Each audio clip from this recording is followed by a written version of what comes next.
Hi friends, welcome back to my channel Swathi vlogs. Today vlog వచ్చేసి ఎండు చేపల tomato curry అయితే ప్రిపేర్ చేస్తున్నామండి. వీడియోని ఎక్కడ కూడా స్కిప్ చేయకుండా ఫుల్ వీడియోని చూసేయండి ఫ్రెండ్స్.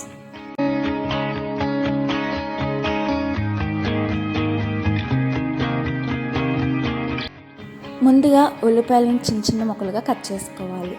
తర్వాత టమాటాలను కూడా చిన్న చిన్న ముక్కలుగా కట్ చేసుకోవాలి. ఎండు చేపలని శుభ్రంగా స్మెల్ లేకుండా నీట్గా అయితే మనం వాష్ చేసుకోవాలి. సో ప్రాసెసింగ్లోకి వచ్చేద్దాం. ఎండు చేపలను అయితే ఫస్ట్గా ఫ్రై చేసుకోవాలండి. బాగా దోరగా వేగేంత వరకు మనం ఫ్రై చేసుకోవాలి.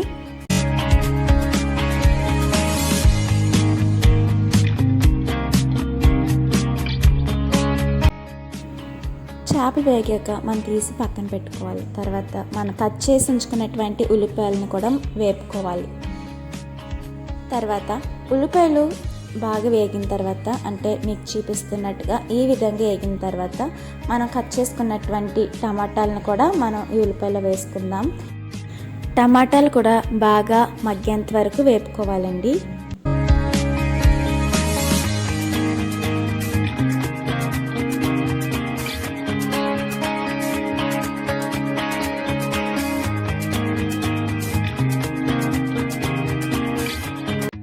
ఉల్లిపాయలు టమాటాలు మగ్గాక టేస్ట్కి సరిపడంత సాల్ట్ వేసుకోవాలి. అలాగే కారం కూడా. కారం ఎక్కువ తినే వాళ్ళైతే ఎక్కువ వేసుకోండి, తక్కువ తినే వాళ్ళైతే తక్కువ వేసుకోండి. మేమైతే కారం తక్కువ తింటామండి, అందుకని కారం అయితే తక్కువ వేసారు. అలాగే మసాలా కూడా వేశారు. గరం మసాలా కూడా వేసుకోండి. మీ ఇష్టం, మీరు వేసుకోవాలనుకుంటే వేసుకోవచ్చు, లేదంటే స్కిప్ చేయొచ్చు. మేమైతే గరం మసాలా కూడా వేసుకున్నాము.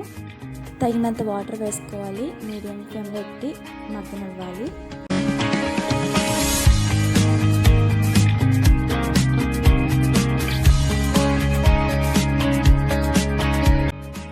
సో ఫైనల్లీ టమాటో ఎండు చేపల కర్రీ అయితే ప్రిపేర్ అయిపోయిందండి.